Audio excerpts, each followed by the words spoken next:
What's up, guys? Right here. This is combat system tutorial part 2. Uh Last part we left off making like the animations for the player and just like the general like key press and like the combat timer reset so that you can like continue your like combo like 5 seconds after you click the button. You know you gotta click it like rapidly.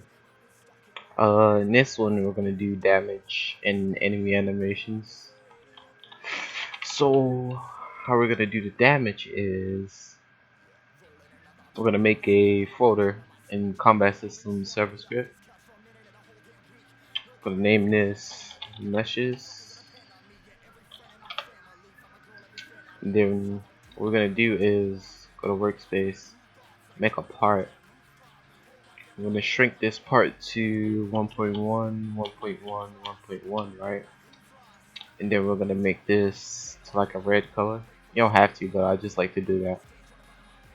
And then transparency 0.5 for now, but we're gonna set it to 1 once we're actually done it. And then we're gonna name it hitbox. So this will act as the hitbox for the combat. So just drag it into the meshes folder, and then go to the server script, right? So where we left it is we have these 4 animations, right? Alright. So now what we have to do is make a table, and we're gonna call this limbs, right? And the limbs is gonna go in tandem with uh like the count value that we use to display the animations. So since the first one is right, we're gonna call this the first one right hand, which is the right hand of our player, and then the next one is left hand. I believe the next one is right hand again. Oh yeah, make sure you put commas there. And the last one will be, I think, right foot. Let me check that real quick.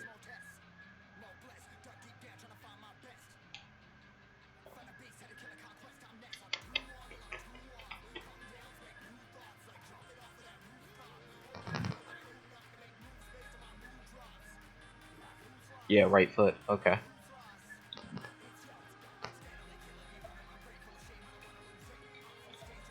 We're gonna do something with the right foot hitbox soon. I'll show you that soon. So what we want to do is local limb, because we want to get the actual limb that we're gonna use to parent the hitbox to. We're gonna do character wait for child, and then instead of doing, you know, blah blah blah, type it in the name right there, what we can do is just do limbs and then those brackets and then count, right? And that will get those limbs as the combat goes on, so you don't have to do all these extra like if statements and stuff like that.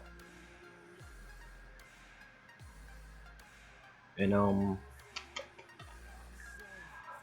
alright, now we want to reference the mesh folder, the meshes folder. So local meshes equal to script wait for child meshes, and we're gonna make a, well no, I'll say that too. We've worked on the enemy stuff.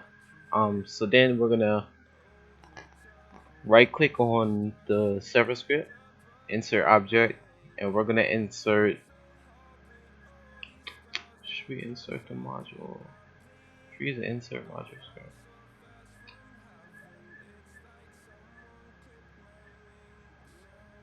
Actually, I'm gonna see what I can do without the module script first. Okay, so what we're gonna do is local hitbox is equal to meshes wait for child hitbox colon clone. So now we need somewhere to parent the hitbox, right?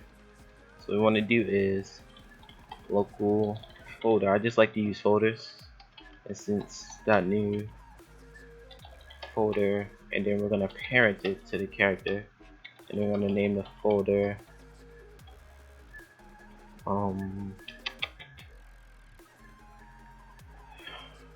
what am I gonna name it? I guess I could just name it the player's name, player.name dot melee.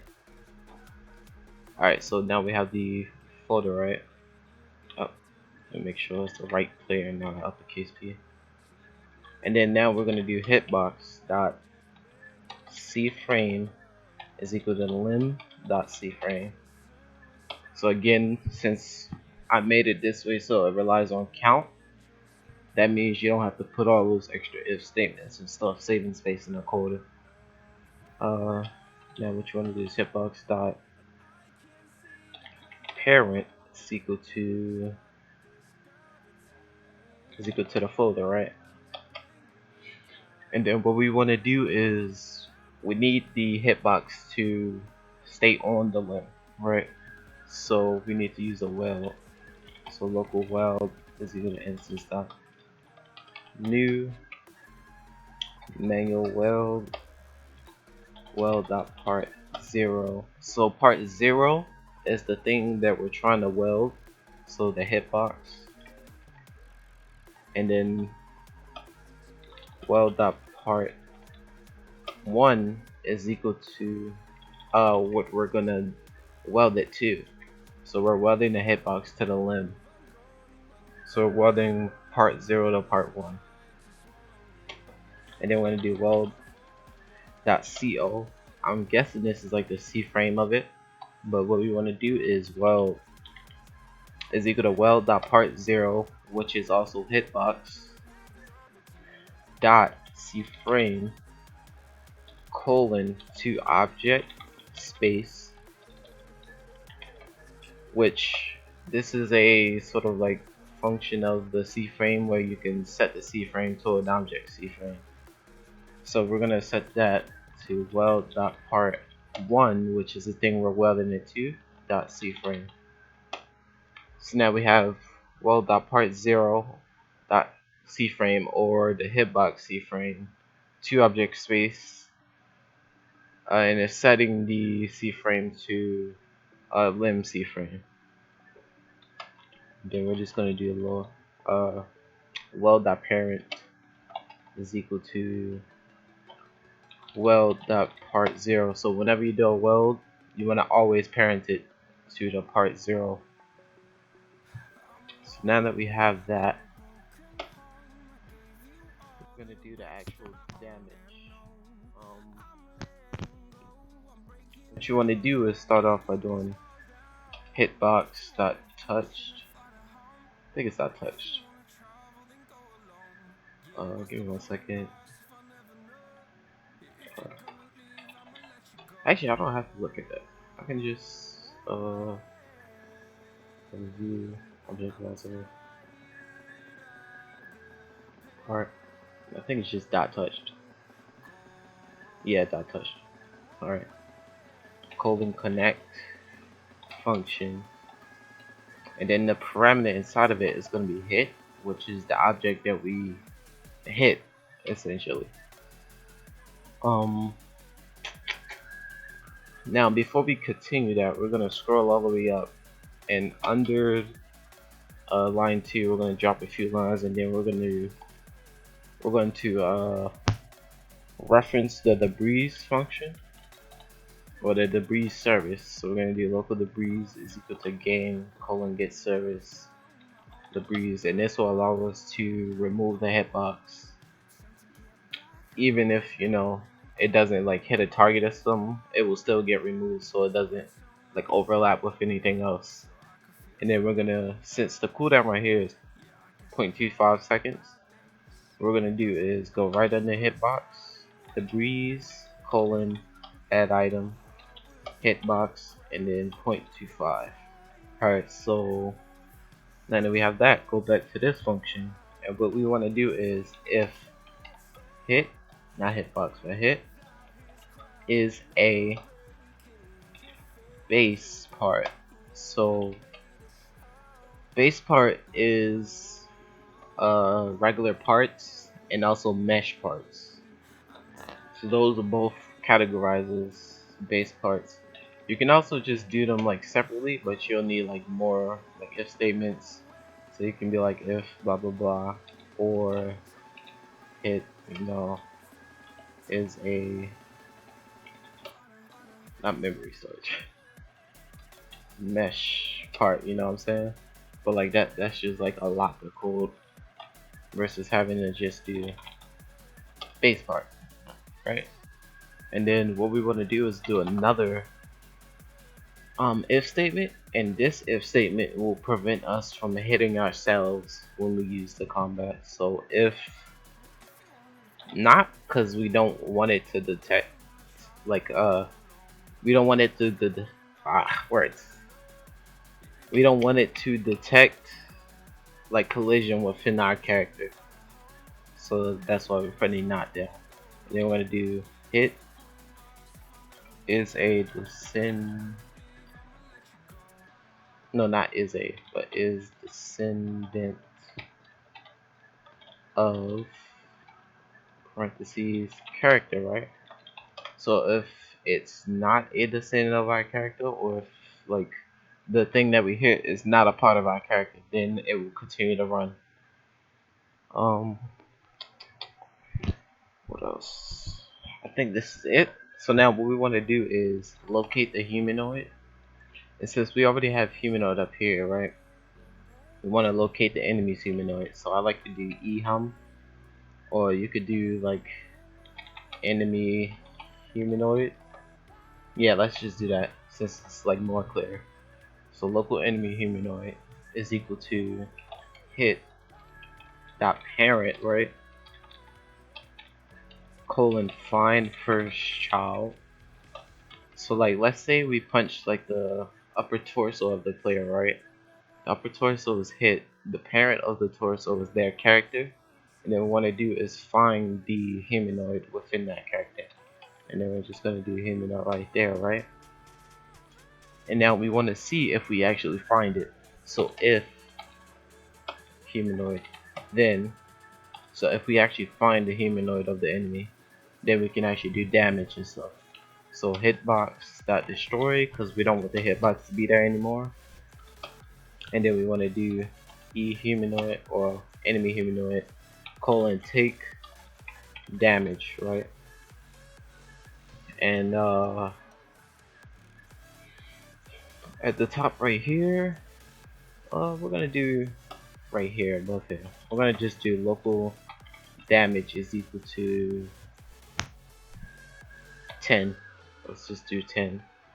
You can also like tie this to like stat systems. So what you want to do, like say like your stat system is located in a player, then you can just be like, well, local player stats is equal to player dot player stats, and then local damage is equal to player stats dot strength, because whatever, I would probably name it like strength, but yeah, that would be like a number value within like the folder player stats. But we're just going to do that because we're not combining this with a leveling system yet. Um, then we're just going to put damage inside of the parentheses, and then we're just going to click play.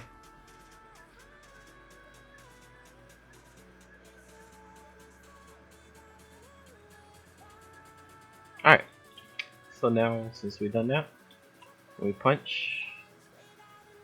It's actually doing this. Give me 1 second. I got to display.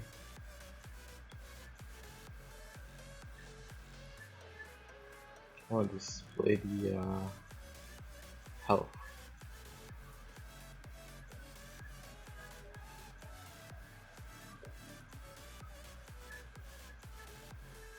Alright, so now this should work, right? No? Oh, there we go. Oh, and you see like it's like jolting or jumping. So what you want to do is go to meshes, click on the hitbox, make sure can collide is off and massless is true, right? And then let's test it. This should be more fluid now.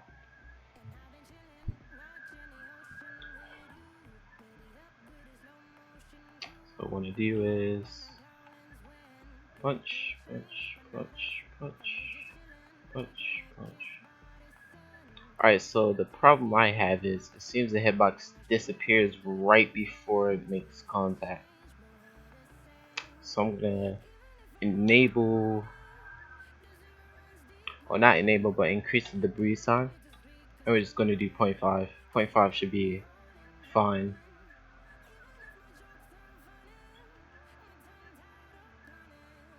Right? And then what we're gonna do is that. See? Now it's all hitting. Actually, we don't have to change that as well. It's more accurate that way. Yeah.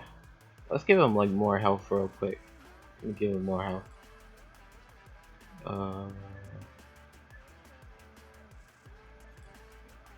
Max health. Let's do 500. 500. Alright. So now we have that, right? So now we need animations for when, you know, the dummy gets like attacked or whatever. So I'm gonna clone this, right? And if you're using Moon, this is like a lot easier. I recommend Moon definitely when you're doing like combat animations, especially. We're gonna do this, and we're just gonna back this character up a little bit, not too far though. And we're gonna name him Animation Dummy 2, while this one is Dummy. And the reason why, because Moon is gonna tell you like, hey, they got the same name, you need to change the name. But go to plugins, Moon, and then we're gonna open the combat animation, right? The thing that we was working on last video.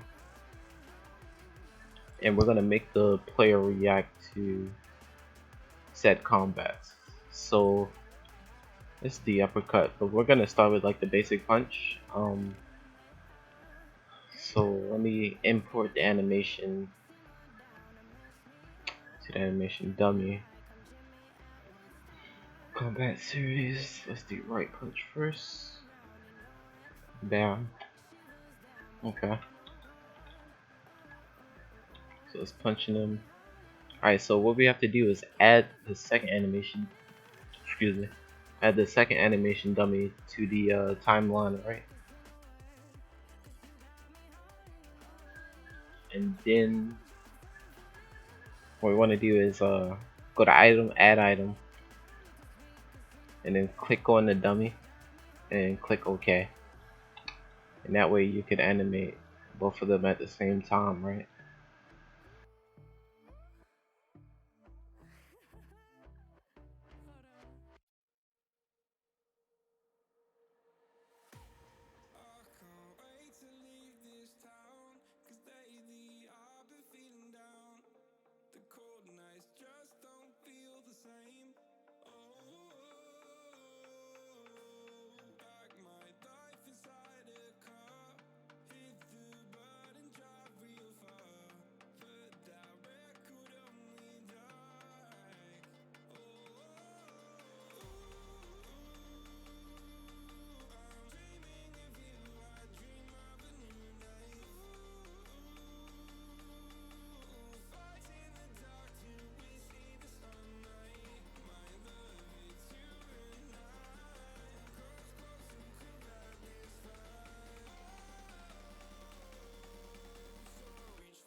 Alright, so right after you're done the animations, what you want to do is make sure you go to replicate it first. Sorry about that cut. So you want to go to replicate it first and go to the preloader we made last episode.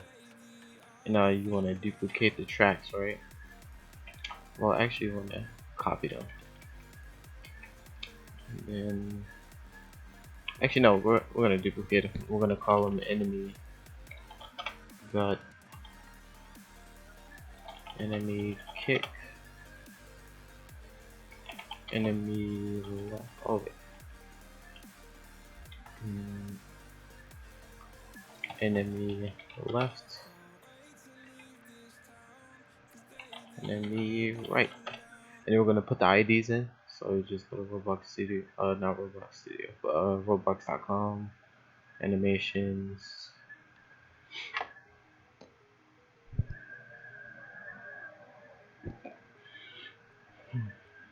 and then you wanna grab the animation link.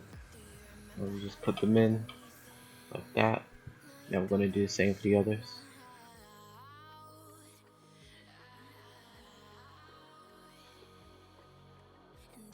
And now that we have those, right? They're gonna preload. So go back into the combat system, and then we're gonna make another folder.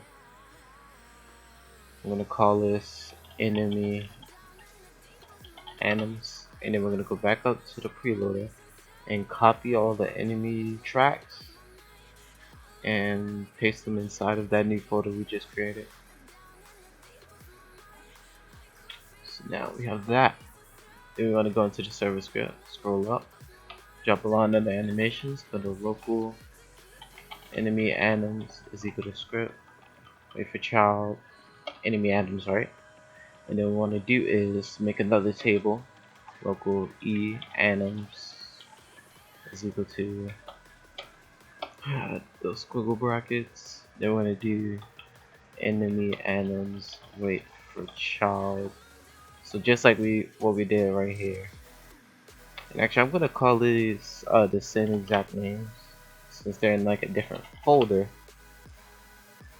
It's just much easier to keep them the same names.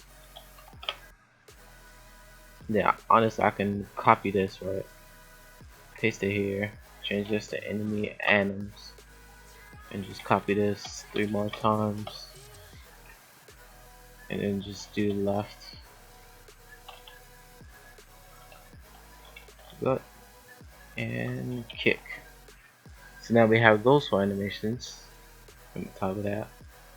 I'm gonna scroll back down to the dot touch function, and then right under the enemy humanoid line, we're gonna drop a line, and then we're gonna do local, and then react. We're gonna do local react because it's reacting to the punch or whatever, like the combat.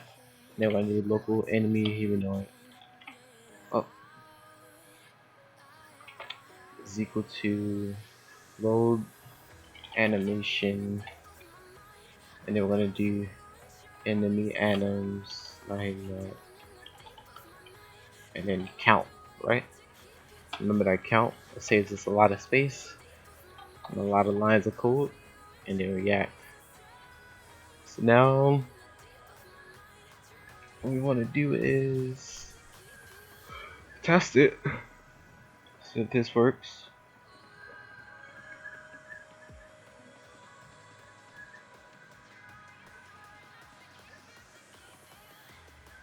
Now let's just check the animations.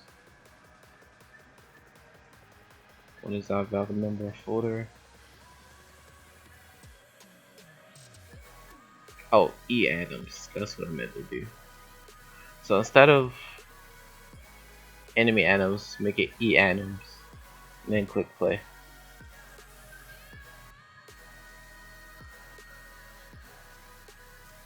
And this should work now. Let me just line up so we can see the animations happening. Yep. So now we have the enemy reacting to the animations. Alright, so what we want to do next, right, is I want that like to be like a knockback. So what we're gonna do is we're gonna do an if statement right here, and we're gonna do if count is equal to 4, then so I'm gonna, I think I already said this in the last video, but I'm gonna teach you a more advanced combat system with like different types of combos and stuff. But for now, we're just gonna use this if statement here. But if we was like using like that advanced version with like module scripts and stuff like that, then we most likely wouldn't have to write count because we would use like a string. But we're just using like one combo for this, so we're just gonna use if count is equal to 4. So if that is equal to 4, then what we want to do is scroll up, go right under the breeze, and we're going to do local tween service is equal to game get service tween service, right? And then we want to make a tween, so local goal is equal to, so goal dot, let's do C frame, right? So what we want to do is like a bit of math. So we're going to do C frame dot new, right? And C frame has like different types of ways you can make it. But what we're gonna do is origin and look at. So the origin is where it will, like the C frame will go, and look at is, you know, what it will point towards or face. So what we want to do is get the enemy's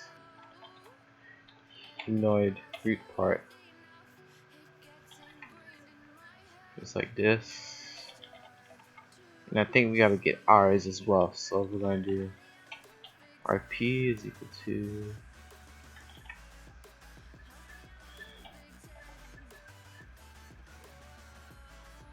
remove that stuff here. So humanoid root part is equal to character weight for child humanoid root part. We're also getting a humanoid root part for the enemy as well. We're just gonna do an enemy humanoid root part, so we get both of those objects in the if statement. Then what we're gonna do is we're gonna make parentheses, right?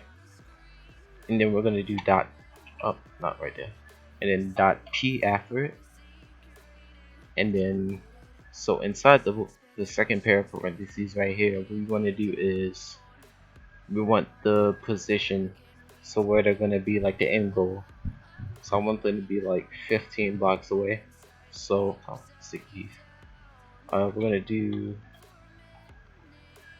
humanoid repart, our character's humanoid repart dot c frame times c frame dot new, and then we're gonna do 0 0 negative 15. So 15 blocks in front of us. And since we got the dot P, it already does that. And then at the look at, right, we just want to set look at to humanoid repart.c frame. So like you can be beating them and they're facing away from you, and then we hit like your knockback. They turn around and face you as they get knocked back. So we're gonna do local info is equal to tween info.new. How long did that last? 0.5. Then we're gonna do local tween is equal to tween service create enemy humanoid report info goal, and then play the tween. So once we do this,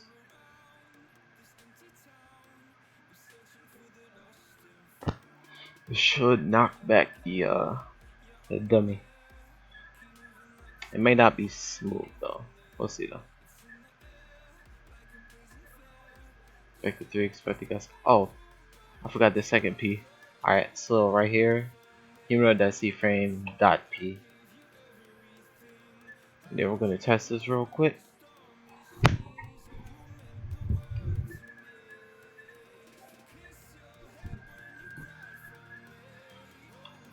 Then test. Ah, you see.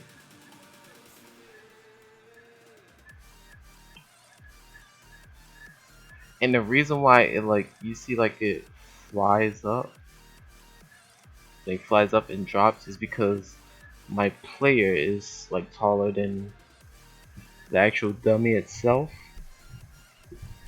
So what I can do, I think I can anchor it so that it's smooth, right? So let me stop this testing. So human enemy humanoid part that anchored to go to true, and then we're gonna do tween dot completed colon connect. I think it's finished or completed. I think it's completed.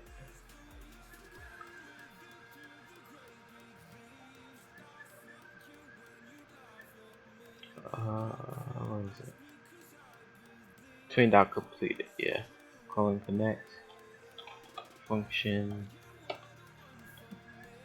and then we're just gonna toggle the humanoid part to false again. Let's test this.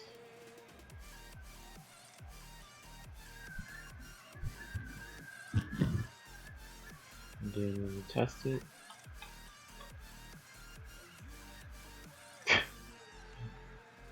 And they just like fall to the ground.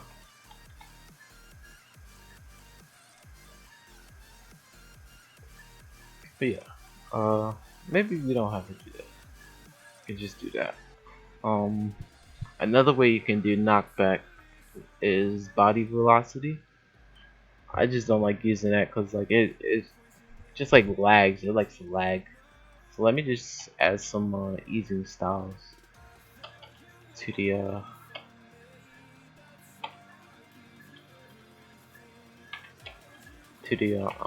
tween.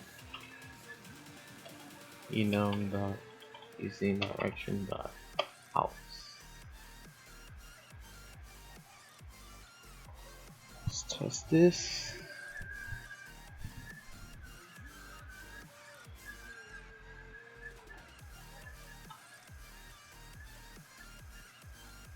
Oh, that seems smoother.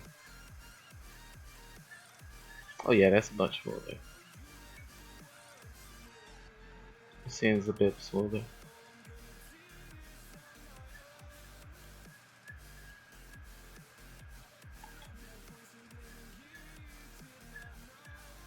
Oh yeah, and watch when I'm behind him, and turn around and look in my direction too.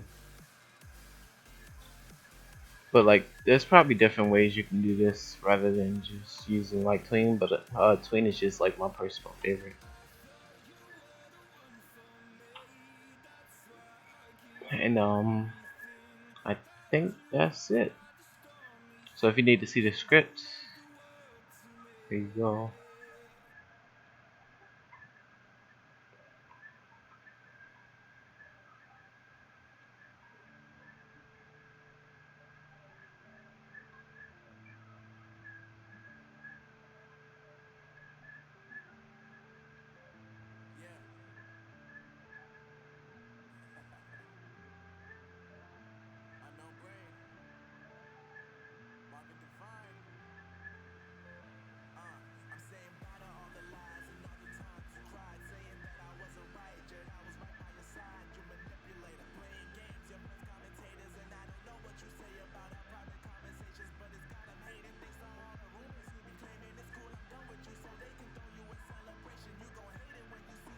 And that concludes to part 2. So part 3 will be blocking and block break, so like a guard break. And I think that's it. Maybe sounds. Let me know if y'all want to see sounds. Cause they're just pretty simple to make. Um, but yeah, that's it. If you liked the video, or like if it was helpful, like, share, so hit that bell so you don't miss any new ones. And oh yeah, we hit 5k subs. Hold up. We hit 5k subs all the way. Yeah, we hit 5k subs. That's freaking crazy. Freaking crazy, man. But yeah. Anything else? I know some of y'all wanted to watch the live stream. Oh, it's back up. So the one we did yesterday is back up. I'm still trying to get this. Like, this is up, but it's just been a while. But I'm working on that. But yeah. You can go watch the live stream. We was making the Zenitsu. I think that's how you pronounce his name, from a Demon Slayer. And he does like that lightning slash when he like passes out or like falls asleep against that demon. But yeah, thanks for watching.